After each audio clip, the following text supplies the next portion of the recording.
Well, I'm Dr. Newt, and this is a minute of medicine for your mind. Now, have you ever heard of Sherpa Norgay and Edmund Hillary? Well, they were the first two gentlemen to reach the peak of Mount Everest way back in 1953. And since then, over 2,000 climbers have also made it to the peak by following the path that Norgay and Hillary set. In fact, it's called the path to the peak. See, Norgay and Hillary are climbers. I'm not really so much into mountain climbing, but they fascinated me because they took on a lot of criticism because they gave the credit of their success to the people that came before them that actually failed in attempting to climb.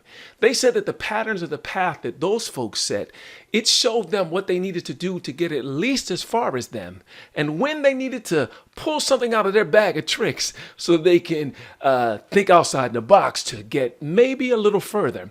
And that's exactly what they did. When they got to the last summit, right before the highest peak, there was a 40-foot vertical wall that they needed to scale. Well, Edmund Hillary, on the spot, came up with a new maneuver that got the two over that wall and to the highest peak.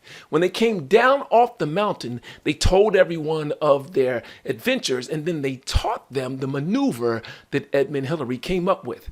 And to this day, it's called the Hillary Step.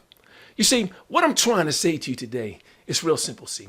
We have to respect the patterns that created the paths before us, because it's going to save us some time and some trouble. You see, when we do that, it allows us to avoid pitfalls and get at least as far as those that came before us.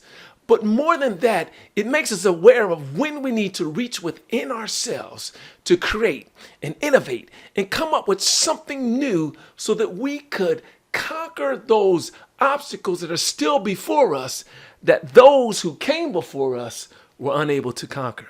My point is this, man. We have to take a lesson from Norgay and Hillary and respect the path and then share what we added to make it even more successful for us.